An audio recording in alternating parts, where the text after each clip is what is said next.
예, 비하인드 뉴스 시작하겠습니다. 박성태 기자가 나와 있습니다. 시작할까요? 예. 예. 첫 키워드는 국회의원의 자격으로 잡았습니다. 예. 왜 이런 얘기가 나왔나요? 오늘 아침 라디오에서 자유한국당의 윤영석 의원이 지금 창원 성산 보궐선거에 출마한 정의당 후보의 자격을 두고 사회자와 좀 논쟁이 있었습니다. 예. 잠깐 발언을 들어보겠습니다. 전과가 7범입니다. 7범. 대한민국 법률을 그야말로 밥 먹듯이 위반하는 이러한 사람이 어떻게 국회의원이 될 수 있겠습니까? 예. 이후에 사회자와 논쟁을 벌였는데요. 예. 일단 사회자가 정의당 쪽 주장이라면서 민주화 운동과 관련된 전과들이라고 그쪽에서 한다라고 얘기하자 윤영석 의원은 민주화 운동과 관련이 없고 폭력 전과나 상해죄, 손괴죄 등이라고 했습니다. 예. 다시 사회자가 민주화 운동 쪽이라고 하는데 그렇군요라고 하자 사회자가 편파적이라고 하면서 좀 언성을 높이기도 하고요. 나중에는 전과 7범 후보를 두둔하시는 거냐라면서 약간 분위기가 좋지 않았습니다. 예. 사회자 입장이야 뭐 저도 아침 라디오를 꽤 오래 해봤습니다만은 양쪽 입장을 이렇게 전달하다 보면 예. 뭐 저런 상황이 되곤 하는데 예. 근데 편파적이란 말까지 들은 그런 상황이 돼버렸나요? 그렇습니다. 그 다음에는 이제 정의당 쪽에 이정미 총괄 선대위원장을 인터뷰했고요. 예. 이쪽에서는 물론 다시 한국당이나 다른 쪽 입장에서 인터뷰를 하기도 했습니다. 예. 그런데 일단 여영국 후보의 전과 기록을 저희가 선관위에서 조사를 해봤는데요. 모두 7개의 전과 기록이 있습니다. 비슷한 것들이 많이 있고요. 그런데 집회 및 취해에 관한 법률 위반, 집시법 등이 2번 있었고 예. 폭력행위 등 처벌에 관한 법률 위반이 또한 서너 건이 있었습니다. 폭력행위 처벌에 관한 법이 듣기에는 상당히 좀 무시무시해 보이지만 예. 보통 노조 활동을 하다가 몸싸움 등이 있으면 보통 받을 때 폭력행위 등 처벌에 관한 법으로 그렇죠.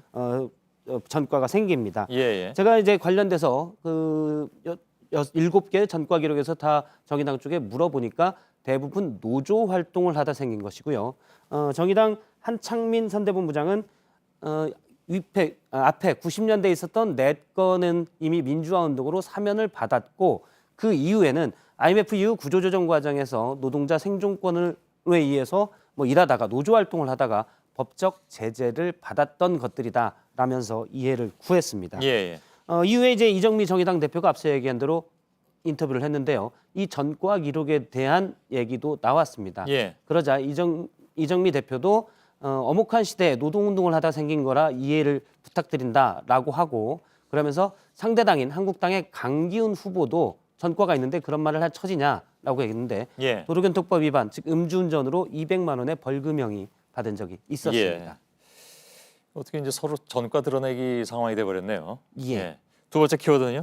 두 번째 키워드는 눈물, 그 다양한 해석으로 잡았습니다. 예. 누구의 눈물입니까? 어제 청와대에서 시민단체 대표들의 간담회가 있었습니다. 아, 예. 이때 한 청년단체 대표가 발표하는 중에 울컥했습니다. 청년정책네트워크의 엄창환 대표였는데요. 잠깐 영상을 보면 발언을 하는 중에 저렇게 울컥하고요. 발언하다 보면 그럴 때가 있죠. 그렇습니다. 예.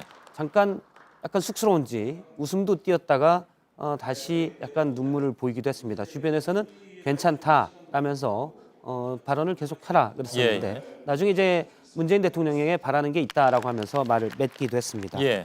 그런데 그 내용을 두고 오늘 아침에 여러 신문들에서 사진을 올린 바가 있는데요. 예. 당시에 파장을 좀 크게 봤습니다. 각 신문 언론 일면에 보도가 된 건데 이 청년단체 대표가 정권이 바뀌어도 청년 대책은 그대로다. 그래서 그게 서러워서 눈물을 흘린 것처럼 대부분 썼습니다. 그래서 그런가요? 제가 직접 엄창환 대표에게 대체 그때 말하다가 왜 울었냐라고 오늘 전화를 했습니까? 통화를 해서 물어봤습니다. 답변을 들었는데요. 직접 들어보겠습니다. 예. 언론 보도 나간 거 보면 이게 되게 약간 왜곡되어 있거나 이상하다고 느껴져 있는 게 몇 가지가 있는데 이 이야기를 하면서 이 전반적인 과정을 같이 했던 청년 동료들이나 지역에서 공부부터 하고 있는 청년들이 떠올랐던 것들이 있고 오늘 아침 일부 언론에서는 정부가 바뀌어도 청년 대책이 안 바뀌었다. 그게 서러워서 운 것이다라는 해석을 달았는데 엄창환 대표의 주장은 처음엔 내가 왜 울었나 몰라서 곰곰이 생각을 했더랍니다. 아, 예, 예. 그런데 나중에 생각해보니 같이 고생했던 청년 대표들 생각이 나서 예. 발언 중에 좀 눈물을 흘렸다고 해석을 했습니다. 그렇군요. 예. 그러면서 사실 물론 이제 엄청환 대표가 정부에 비판하는 내용도 있었습니다. 저희가 예. 엄청환 대표가 원래 준비한 발표문을 이수했는데요.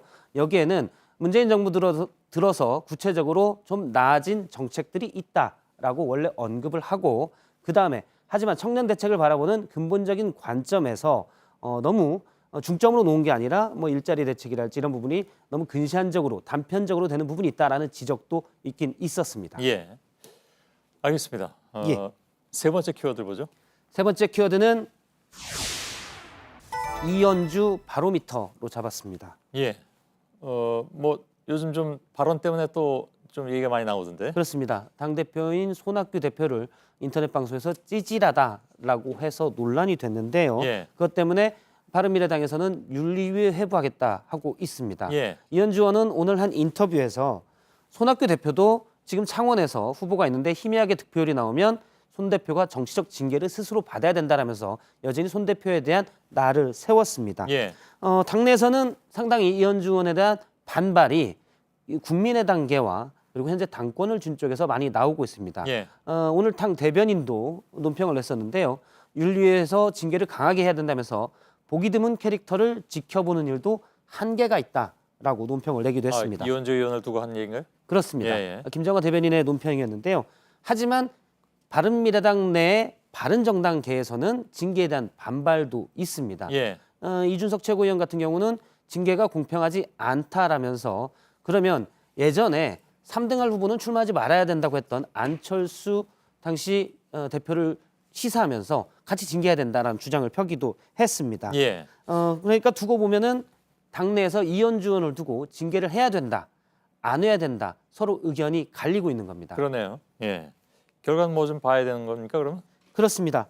그런데 이렇게 의견이 갈리는 것이 사실 당 주도권을 두고 두 계파가 다투는 것이다라는 해석이 있습니다. 예. 이현주 의원 같은 경우는 아무래도 한국당 쪽과 입장을 같이 했고 패스트트랙한 반대에도 바른정당계와 같이 했기 때문에 일단 바른정당계에서는 우리 숫자를 더 늘려야 된다. 예. 징계나 탈당을 시키면 안 된다는 입장입니다. 거기도 다 이렇게 계산법이 다 있군요. 그렇습니다. 예. 숫자가 많지 않기 때문에 예. 한 명이 빠지면 난자리가 크기 때문에 영향이 좀 있을 수가 있어 보이고요.